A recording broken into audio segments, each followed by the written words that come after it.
आज आपको एक नया लॉ बता रहा हूं मैं, ठीक है। लॉ का नाम सुनो और कंसेप्ट को थोड़ा अच्छे समझ लो, और कल इसका टेस्ट चाहिए मेरे को, है ना। Yes sir. जो आपको आज मैं लॉ पढ़ा रहा हूँ, लॉ का नाम है payment of bonus act.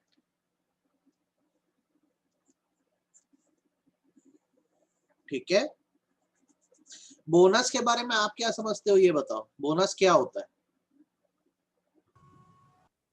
Extra wages जो उनके अच्छे वर्क पे है, जो भी एक्स्ट्रा हम खुद से देते हैं। देखो बहुत सिंपल सा कंसेप्ट है कि जब एक बिजनेस वर्क करता है तो बिजनेस की एक ही एक्सपेक्टेशन होती है कि उसे प्रॉफिट हो। सही बात है। जब प्रॉफिट होता है तो इसमें से क्या होता है, सबका अपना अपना पार्ट होता है। जैसे गवर्नमेंट बोलती है कि जब प्रॉफिट होता है आप हमको इससे टैक्स दे दो, ठीक है। Because we are the stake holder, हम आपके बिजनेस से जुड़े हुए हैं, हम आपको परमिट कर रहे हैं तभी आप बिजनेस कर पा रहे हो। तो जब प्रॉफिट होगा तो हमको एक हिस्सा चाहिए जो टैक्स कहलाता है। जो शेयर होल्डर्स है या इन्वेस्टर है, ये बोलते हैं कि आपको जो प्रॉफिट हो रहा है हमारे लगाए पैसे के कारण हो रहा है, तो हमको भी इस प्रॉफिट से हिस्सा चाहिए, और वो हिस्सा जो है वो कहलाता है डिविडेंड। डिविडेंड। ठीक है। जो क्रेडिटर होते हैं वो बोलते हैं भाई हम उधार दे रहे हैं तुमको, तो हमको तो उधारी प्रॉफिट हो या लॉस हो तुम वापस करो। इंटरेस्ट। सिमिलरली एम्प्लॉय बोलता है कि मेरी मेहनत के कारण तो तुम कमा रहे हो, तो मेरे को भी प्रॉफिट का एक हिस्सा चाहिए साल में, और वो जो हिस्सा होता है उसे हम कहते हैं बोनस। ठीक है। तो अगर आपको मैं बताऊं बोनस क्या है, तो आपको याद रखना है bonus is the part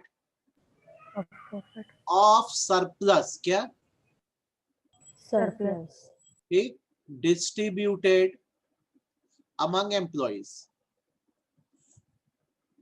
surplus का वो पार्ट जो एम्प्लॉइज में डिस्ट्रीब्यूट किया जाता है उसे बोनस कहा जाता है। एक छोटी सी बात, इतनी समझ आई कि नहीं आई ये बताओ।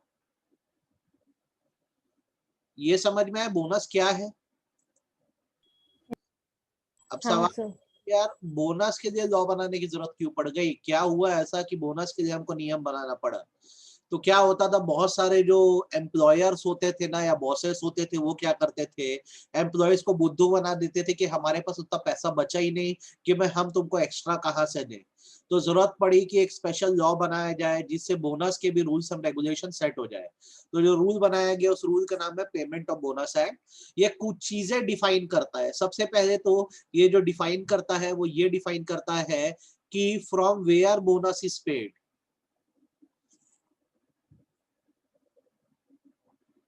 कहां से बोनस पे करोगे। ठीक है, सीख लो इस बात को। ठीक, बोनस कहां से पे करें, आप जानते हो कहां से पे करेंगे, सरप्लस। सरप्लस से पे करेंगे। अब इस सरप्लस को मैं आपको डिफाइन करके दे रहा हूं, और ये आपके नोट्स में भी नहीं दिया है, लेकिन आपको एक कंसेप्ट पता होना चाहिए। नोट्स मतलब आपके सीएस के मॉड्यूल में भी नहीं है, आपको मैं सिखा दे रहा हूं ताकि आपको पता रहे। सरप्लस को प्रॉफिट बोलूंगा तो कुछ गलत है क्या, सरप्लस को प्रॉफिट बोलता हूं तो कुछ गलती है, नहीं सर। नहीं है, राइट। तो मैं बोलता हूँ कंपनी को जो मेन प्रॉफिट होता है ग्रॉस प्रॉफिट होता है, सही बात है। Yes sir. इसमें से आप अपने सारे खर्चे क्या करते हो, माइनस। तो क्या माइनस करते हैं। क्या बचता है। Net profit. प्रॉफिट। इस नेट प्रॉफिट को हम अवेलेबल सरप्लस भी बोलते हैं। क्या बोलते हैं, अवेलेबल सरप्लस। ध्यान से मेरी बात को सुनना। कंपनी को जो सालाना प्रॉफिट हुआ ग्रॉस था, उसमें से आप खर्चे काटे तो आपके पास जो बचा वो अवेलेबल सरप्लस है। अब हमारा लॉ ये बोलता है ये जो आपका अवेलेबल सरप्लस आया है इसका आप 60% ऑफ अवेलेबल सरप्लस या फिर 67% of available surplus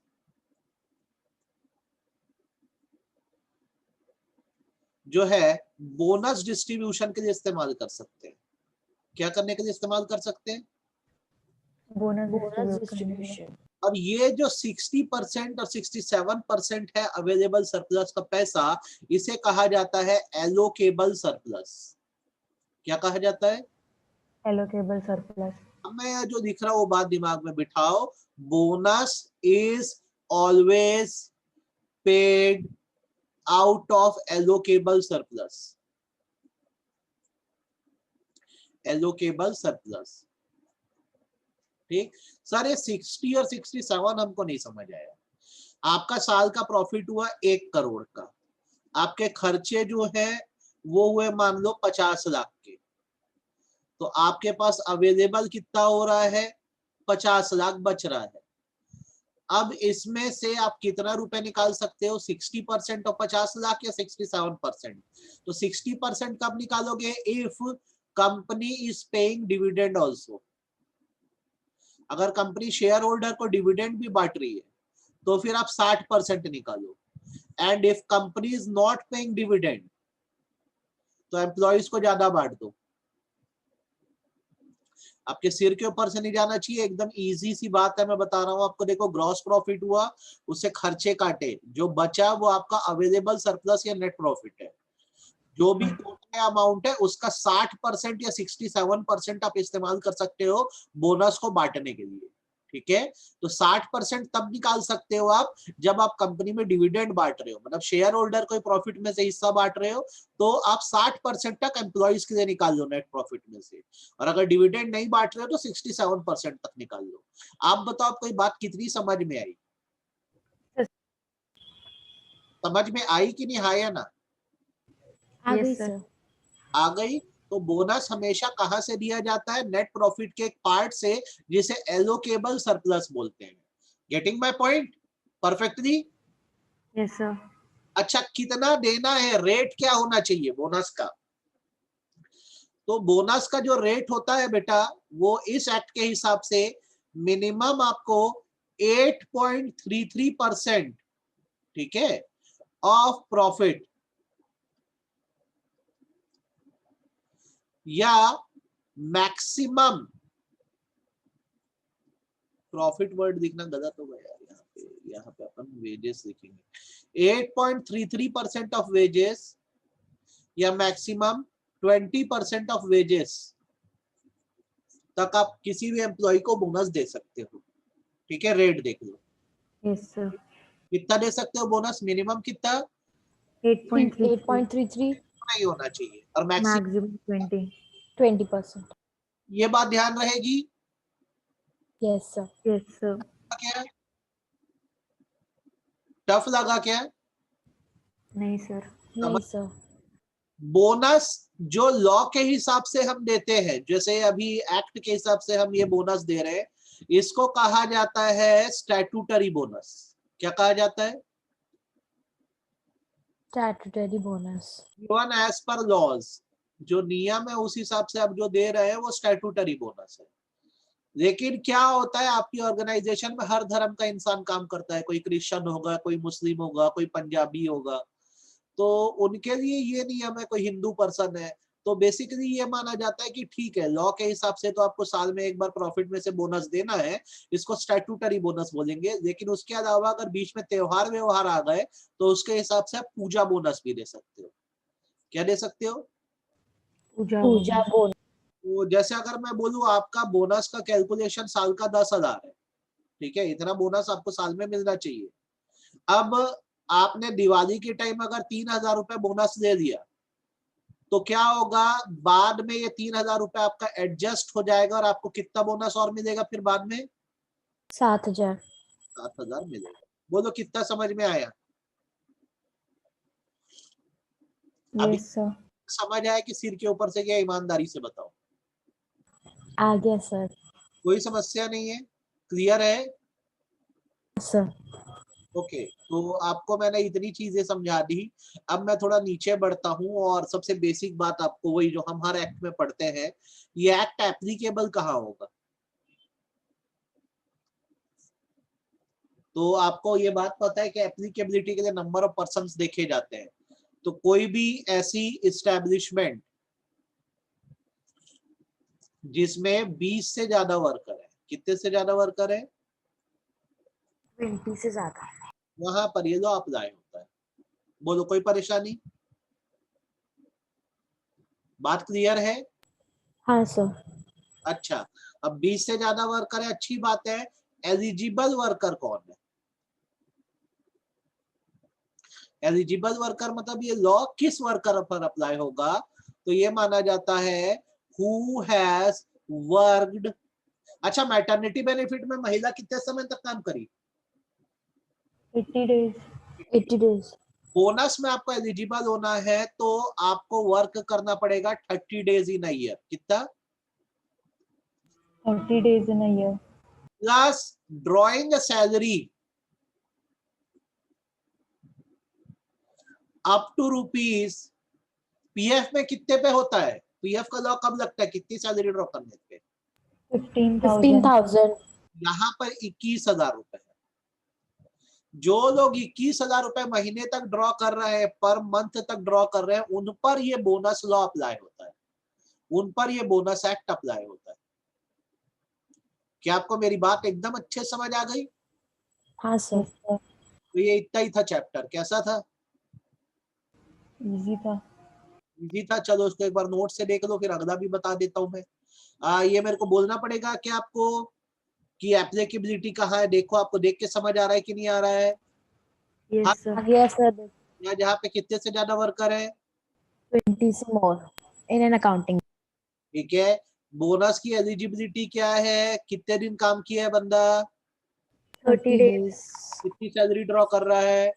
21,000 per month. ठीक है। सैलरी का मतलब क्या? बेसिक सैलरी होता है, उसमें डीए ऐड कर देते हैं। कोई दिक्कत? सर यहाँ पे मंथ लिखा हुआ है. हाँ, तो मंथ ही होता है ना, आपको ही तो मंथ ही बताया हूँ। पर मंथ है ना, P/M। Sir 30 days in a year. हाँ, ये 30 डेज ही नहीं है ना। सैलरी जो है 21,000 रुपए महीना ड्रॉ कर रहा है। हाँ वहाँ पे मंथ लिखा हुआ है, मतलब डेज में. अरे ये मिस्टेक है, सॉरी। ये थोड़ा हाँ, ये क्लरिकल एरर हो जाता है। 30 डेज ही नहीं है। ठीक है बेटा, yes Yes. sir. समझ गए? ये अमेंडमेंट के बाद 21,000 हुआ है, पहले 10,000 तक में था, अब ये बढ़ा के कितना कर दिया है? 21,000। 21,000. बोलो, इसमें कोई दिक्कत? ये हाई कोर्ट वाली लाइन को पढ़ने की जरूरत नहीं है, ये 3500 से 7,000 को पढ़ने की जरूरत नहीं है, इतना ही पढ़ना है। बनेगा ये? Yes, sir. आप नीचे देखो कितना बोनस पे करना होता है। तो मिनिमम आपको मैंने बताया कितना, 8.33% ऑफ सैलरी, और maximum 20% of 20%. salary. Excluding first 5 year. क्या होता है? पहले 5 सालों में उतना प्रॉफिट होता नहीं है, तो छूट मिली होती है कि जब से प्रॉफिट कमाना चालू करोगे तब से बोनस पे करो। पहले 5 साल में बोनस पे करने की ऑब्लिगेशन नहीं होती है, ध्यान रहे। Yes, Yes sir. sir. ठीक। बोनस कितने समय में पे करना है? तो ये जो लीगल बोनस है, जो लॉ के हिसाब से अभी पढ़ रहे हो आप, इसको साल खत्म होने के 8 महीने के अंदर पे करना होता है, 8 मंथ्स के अंदर पे करना होता है। ठीक है। जैसे अगर एक फैक्ट्री है, उसका साल 31 मार्च को खत्म हो रहा है, तो ये उसको बोनस कितने समय में पे करना होगा? अगस्त तक. विद इन 8 अगस्त तक। कहां से? अब मार्च से अच्छा 8 8 months ना. हाँ ठीक है. नवंबर। दिसंबर. ठीक है, हाँ. ध्यान रहेगी बात। अगर आपको बीच में कोई पूजा बोनस मिल गया, इंट्रीम बोनस, तो आपके मेन बोनस में वो एडजस्ट हो जाता है। कोई दिक्कत? Yes, sir. नहीं. क्लियर है ये बात आपको? अच्छे से क्लियर है कि आधी अधूरी क्लियर है? सर अच्छे से. अच्छे से। अच्छा, आगे बढ़ते हैं हम लोग। अलग अलग तरह के रजिस्टर्स होते हैं, ठीक है, उस पर आ जाओ आप। जैसे आप अगर एक बिजनेस चला रहे हो, फैक्ट्री ओनर है, तो आपको फॉर्म ए का रजिस्टर मेंटेन करना होगा, ये बताने के लिए आप क्या है, एलोकेबल सरप्लस कितना है, क्या बताने के लिए? Allocable surplus. कंप्यूट करते हो कितना आपका एलोकेबल सरप्लस है। दूसरा फॉर्म बी होता है, जिसमें आप ये बताते हो कि कितना अमाउंट सेट ऑन होता है और कितना सेट ऑफ होता है। ये आपको मैं सिखा दे रहा हूँ, सेट ऑन और सेट ऑफ। ठीक है। फॉर्म सी जो होता है वो ये बताने के लिए होता है कि कितना बोनस ड्यू है और कितना एक्चुअल में पे किया गया। और फॉर्म डी जो होता है वो एनुअल रिटर्न या एनुअल डिटेल का होता है, जो गवर्नमेंट के पास जमा कराना पड़ता है, जिसमें हम अपनी ऑर्गेनाइजेशन का पूरा डिटेल देते हैं और ये बताते हैं कि कितना बोनस हमने पे किया। फिर रिपीट कर रहा हूँ, आप जब एक बिजनेस चला रहे हो तो आपको अलग अलग तरह के रिकॉर्ड रखने होते हैं। तो बोनस एक्ट में 4 तरह के रिकॉर्ड बोला जाता है। फॉर्म ए जो है ये बताने के लिए कि आप प्रॉफिट का कैलकुलेशन कैसे करते हो। फॉर्म बी सेट ऑन और सेट ऑफ दिखाता है। फॉर्म सी बताता है कितना बोनस बचा है और कितना दिया गया है, और फॉर्म डी एनुअल डिटेल होता है। अब इसमें से मुझे आपको जो सिखाना चाहिए वो है सेट ऑन और set of, right? Yes, Yes sir. sir. मेरे को बताओ कि एलोकेबल सरप्लस जो होता है अवेलेबल सरप्लस का कितना परसेंट होता है? 60% और या फिर 67%। 67। सपोज करो एग्जांपल देते हैं हम लोग, हमने क्या किया, हमारा जो अवेलेबल सरप्लस था मतलब नेट प्रॉफिट है ना, ये 1 करोड़ था। अब लॉ ने मुझे कहा कि भाई तू इसका 60% निकाल ले, ठीक है, क्या करने के लिए? बोनस पे करने के लिए। तो ये जो 60% है इसको मैंने टर्म दिया क्या? Allocable surplus. सही बात है। यस हाँ सर। सर। तो 1 करोड़ का 60% कितना हुआ? 60 लाख। 60 लाख। अब ये 60 लाख से मैंने एम्प्लॉइज को बोनस बांटा, तो बोनस मैंने मैक्सिमम रेट के हिसाब से बांटा। मैक्सिमम रेट कितना है? 20%। 20% है। इतना बांटने के बाद भी केवल खर्च हो पाया 35 लाख रुपए बोनस बांटने में। तो लेफ्ट कितना हो गया, बचा कितना? 25। ये बच। 25। तो अब इसको कंपनी किसी और यूज में नहीं ला सकती। ये जो 25 लाख है ये कैरी फॉरवर्ड हो जाएगा। क्या हो जाएगा? Carry forward. नेक्स्ट ईयर पे, नेक्स्ट ईयर पे कैरी फॉरवर्ड हो जाएगा और इसे कहा जाता है सेट ऑन करना। जब आप मैक्सिमम रेट से बोनस बांटते हो उसके बाद भी एलोकेबल सरप्लस में से कुछ पैसा बच जाता है तो उसे अगले साल कैरी फॉरवर्ड कर दिया जाता है। इसे सेट ऑन कहते हैं। कितना क्लियर हुआ ये? यस सर, क्लियर है।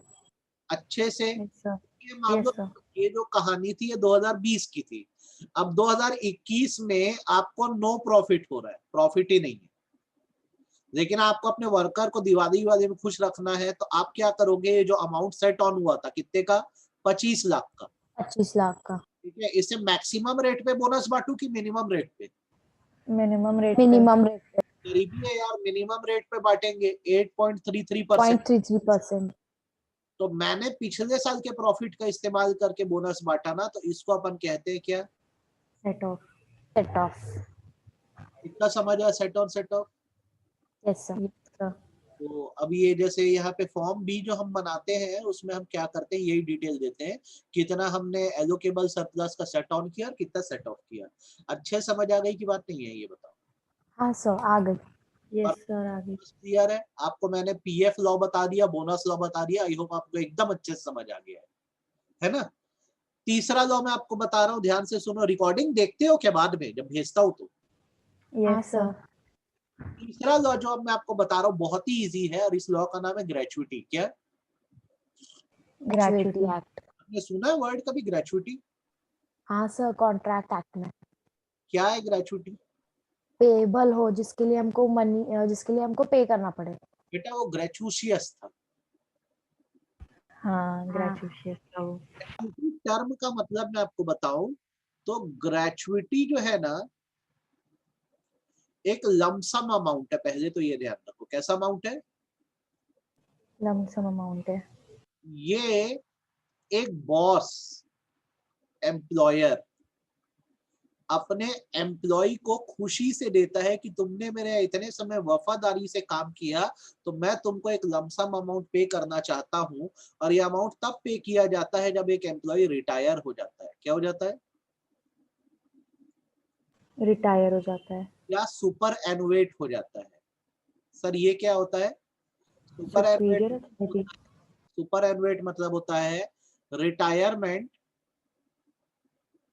On as. उम्र आने पर जब आप रिटायर होते हो तो उसको सुपर एनुएशन कहा जाता है, और अपने टाइम पीरियड के हिसाब से रिटायर होते हो तो उसको रिटायरमेंट कहा जाता है। रिटायरमेंट वॉलंटरी भी हो सकती है, लेकिन जो सुपर एनुएशन होता है ये उम्र आने पर होता है। जैसे बीएसपी में 62 साल की उम्र में क्या होता है, आदमी रिटायर होता है, तो वो सुपर एनुएशन कहलाता है। क्या कहलाता है? Super superannuation. एनुएशन। ठीक है। वैसे ही अगर कोई एम्प्लॉय की डेथ होती है, क्या होती है? Death Death। एम्प्लॉय की डेथ। एबल होता है तो जो बॉस होता है अपनी तरफ से जो लमसम अमाउंट या थोक में पैसा देता है उसे बेसिकली ग्रेचुइटी कहा जाता है। ठीक। सर क्यों देगा? इतना तो पीएफ काट रहे हैं, बोनस दे रहे हैं, तो क्यों दे रहे हैं? तो भाई एम्प्लॉय की वजह से आप अरबों करोड़ों रुपए कमा रहे हो, तो इतना तो आपको करना ही चाहिए। तो जब वर्कर आपके यहाँ से हटता है और अगर वफादार वर्कर है, वफादार वर्कर मतलब बहुत लंबे समय तक आपके यहाँ काम किया हुआ है, तो आपको अपनी तरफ से उसे कुछ पे करना होगा। और जो लमसम अमाउंट आप अपने एम्प्लॉय को पे करते हैं उसे ग्रेचुइटी कहा जाता है। कितना क्लियर है? हाँ सर, समझ आया। गवर्नमेंट का कहना यह है कि हम ग्रेचुइटी एक्ट बना दे रहे हैं और इस एक्ट को हम अप्लाई करवाएंगे फैक्ट्रीज में। कहाँ अप्लाई करवाएंगे? प्लीज। ठीक, कंपनियों में, शॉप और इस्टेब्लिशमेंट में, हर एजुकेशन इंस्टीट्यूशन में जहां 10 से ज्यादा लोग काम करते हैं। कितने से ज्यादा लोग काम करते हैं? 10 और मोर। 10 से ज्यादा लोग। कब पे करना रहेगा ग्रेचुइटी आपको? जब एक एम्प्लॉय का सुपर एनुएशन होगा। क्या होगा? सुपर एनुएशन। ठीक है, वो रिटायर होगा या रिजाइन करेगा या वो डेथ हो जाएगा या वो डिसेबल हो जाएगा, तो एक्सीडेंट हो गया, तो आप ग्रेचुइटी पे करोगे। बोलो, कोई दिक्कत? No sir. कैसे पे करना है ग्रेचुइटी, तो उसका फॉर्मूला आपको बता दे रहा हूं मैं। Last drawn salary, last drawn salary into 15/26 into year of service. ठीक, आपको मैं कैलकुलेट करके भी दिखा दे रहा हूं ताकि आपके मन में कोई इसको लेकर डाउट रहे ही ना, आपको एकदम अच्छे से समझ आ जाए। सपोज करो मैं XYZ लिमिटेड में काम किया हुआ हूँ, मुझे काम करते हो गए 20 साल, अब मैं रिटायर हो रहा हूँ, तो मुझे कितनी ग्रेचुइटी मिलेगी? तो देखा जाएगा आखिरी साल में मैं कितना कमा रहा था। तो मान लो मैं कमाता था 30,000 रुपए महीना, तो लास्ट ड्रॉन सैलरी मेरी कितनी है?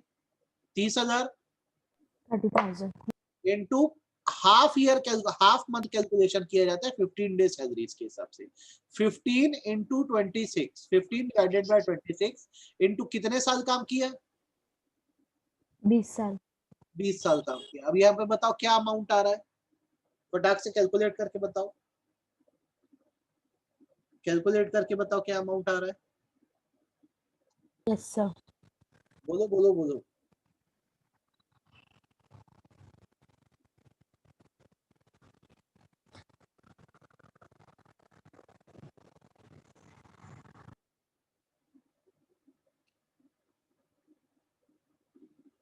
कितना आ रहा है?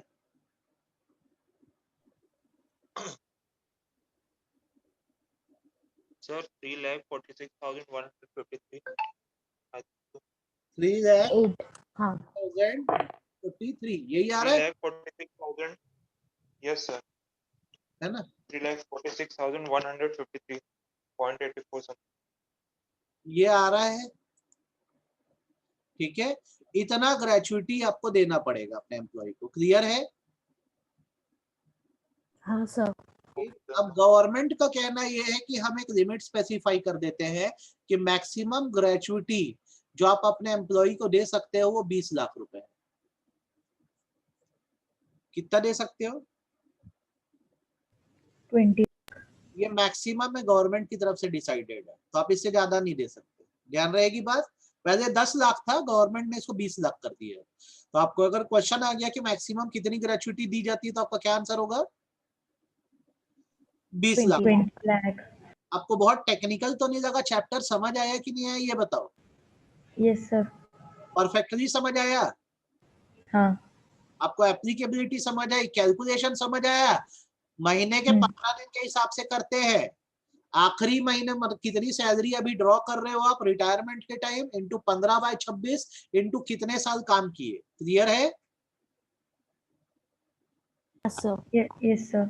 ओके, आगे बढ़ते हैं। आपके अगर ग्रेचुइटी एक्ट अप्लाई हो रहा है तो आपको एक कंस्पिशियस प्लेस पर, कंस्पिशियस प्लेस का मतलब होता है एंट्रेंस एरिया पर और विजिबल एरिया पर, जहां पे दिखे वहां पर इंग्लिश लैंग्वेज में और एक लोकल लैंग्वेज में बोर्ड पे चिपकाना होगा कि हमारे यहाँ ग्रेचुइटी के रूल अप्लाई होते हैं। बताओ, कोई दिक्कत? No sir. ठीक, ऐसा इसलिए ताकि सारे एम्प्लॉयज को पता रहे कि हमारा बॉस हमको ग्रेचुइटी आगे जाके देगा।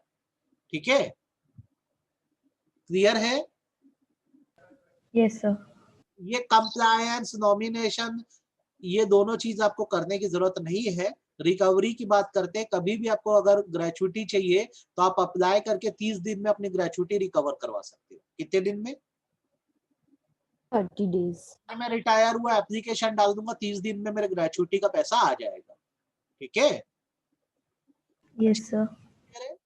नेक्स्ट, क्या ग्रेचुइटी फोरफीट हो सकती है? फोरफीट मतलब होता है जब्त हो सकती है। जब्त वर्ड गलत होगा, फोरफीट का मतलब आपके ग्रेचुइटी के राइट्स टर्मिनेट हो सकते हैं। क्या बॉस आपको बोल सकता है क्या कि आपको ग्रेचुइटी नहीं देगा?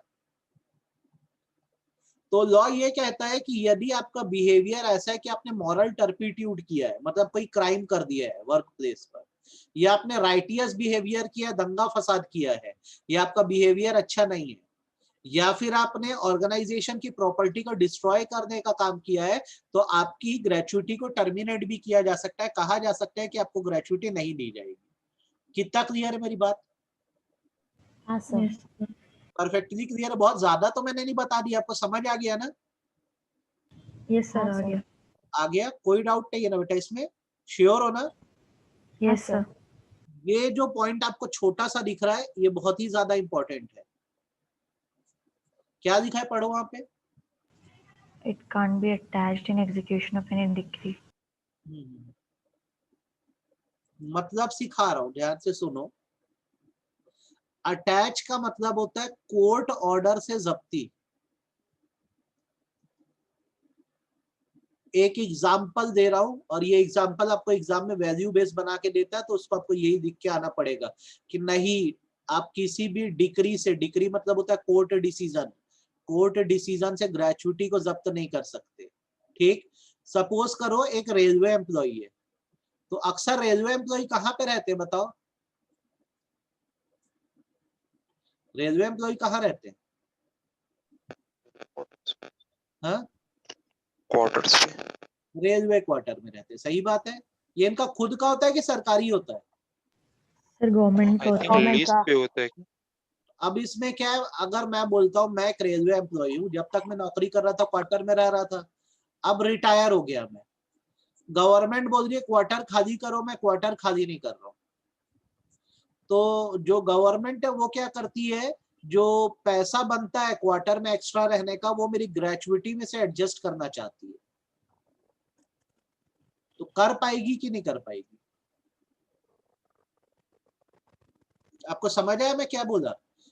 मैं रेलवे एम्प्लॉई हूँ, रेलवे क्वार्टर में रहता हूँ, मैं रिटायर हो गया, तो मेरे को क्वार्टर खाली करना था, पर मैं क्वार्टर खाली नहीं कर रहा हूँ, तो जो बॉस है उन्होंने कोर्ट में केस कर दिया है रेलवे वालों ने, और वो मेरी ग्रेचुइटी से पैसा एडजस्ट करवाना चाहते हैं, मेरी ग्रेचुइटी जब्त करवाना चाहते हैं। हो पाएगा क्या चीज? बोलो हाँ या ना। आपको मेरी आवाज आ रही है? समझ आया जो मैं बोला? Yes sir. Yes sir. तो रूल ये बोलता है कुछ भी हो, किसी हाल में भी ग्रेचुइटी को जब्त नहीं किया जा सकता, इवन कोर्ट के डिसीजन से। आपका अधिकार है, आपका हक है, आपको ग्रेचुइटी मिलेगी। कोई भी कोर्ट ऑर्डर आपके ग्रेचुइटी के एडजस्टमेंट का या जब्ती का ऑर्डर नहीं दे सकता। मेरी बात समझ आ गई अच्छे से? ये रेलवे वाला Yes, क्वेश्चन एग्जाम में तुमको पूछेगा। अब तुम एक लाइन तो लिख के नहीं आओगे, तो सोच लेना कैसे लिखोगे। अभी टेस्ट में भी ये क्वेश्चन देता हूं मैं तुमको। ठीक है? समझ रहे हो मेरी बात को? हाँ Yes. सर। चलो, अब पेनल्टी की बात कर देते हैं। ठीक? सपोज करो आपका बॉस आपको पेमेंट नहीं कर रहा है ग्रेचुइटी की, आपको गलत गलत बातें कर रहा है, गलत रिप्रेजेंटेशन दे रहा है, तो क्या होगा? तो बेसिकली ये माना जाता है कि आपको, जो आपका बॉस है उसको 6 महीने की जेल हो सकती है और फाइन लग सकता है 10,000 रुपए तक। ठीक? बताइए, कोई दिक्कत? अगर आपका बॉस आपको पेमेंट देने से मना कर रहा है, अवॉइड कर रहा है पेमेंट करने से, आप केस डाल दो, तो 6 महीने तक इसको जेल हो सकती है और 10,000 रुपए तक का फाइन लग सकता है। ये पहली फॉर्म ऑफ पेनल्टी है। दूसरी एक, यस सर। इस लॉ में जो प्रोविजंस है उसको अगर फॉलो नहीं किया जा रहा है, जैसे प्रोविजन है आपको कंस्पिशियस प्लेस या एंट्रेंस में नोटिस वोटिस लगाना है, अरे आप नहीं लगा रहे हो तो गलत चीज है ना, लॉ को क्यों नहीं फॉलो कर रहे हो? तो इस सिचुएशन में जो एम्प्लॉयर या बॉस है उसको 3 महीने तक की जेल हो सकती है, और 3 महीने तक की जेल हो सकती है, जो बढ़ के 1 साल तक हो सकती है, और साथ ही साथ फाइन भी लग सकता है। ठीक है? आपको बताओ ये बात समझ आई कि नहीं आई? फिर रिपीट हाँ करूं? सर, आ गई। परफेक्टली क्लियर है भाई। अगर ग्रेचुइटी नहीं दोगे तो 6 महीने तक की जेल और 10,000 रुपए तक का फाइन। और अगर इस रूल्स को फॉलो नहीं करोगे, ग्रेचुइटी के प्रोविजन नहीं फॉलो करोगे तो 3 महीने से लेकर 1 साल तक की जेल और साथ साथ फाइन। क्लियर है ये? Yes sir. अब मेरी बात को ध्यान रखना, पेनल्टीज पे ज्यादा फोकस मत करना, ठीक है? एकदम चकरा जाओगे। मेन प्रोविजन तुमको एकदम अच्छे से ध्यान रखना है। आपको ग्रेचुइटी समझ आ गया कि नहीं आया ये बताओ? हाँ सर आ गया। Yes sir. Bonus yes sir. कितना आ गया? हाँ बोनस सर। बताओ तो हाँ। मैक्सिमम ग्रेचुइटी कितनी दे सकते हैं एज अ गवर्नमेंट? 20%। 20 लाख। 20 हाँ लाख सर। मैक्सिमम ग्रेचुइटी दे सकते 20 लाख। हैं। हाँ तो मैं चाहूंगा कि कल इसका टेस्ट वेस्ट थोड़ा अच्छा दे दो, है ना? Yes sir. ठीक है। कल आपको लेबर लॉ से अलावा एक दूसरा नया चीज बताता हूँ, क्योंकि लेबर लॉ पढ़ पढ़ के थोड़ा बोर हो गए होगे। आपको मैं एक नया लॉ बताता हूँ कल, ठीक है बेटा? Yes sir sir. कौन से कटेज देना है कल? तीनों का देना, पीएफ का देना, बोनस का देना, ग्रेचुइटी का देना, यस सर। ठीक है? वही Yes, अपना sir. लाइव कितने बजे से? 12 बजे से दे देना। शर्मा जी टेस्ट देना है कल बेटा, है ना? तो ये आप दे दो। Yes sir. चलो bye bye. Bye sir. Thank you sir.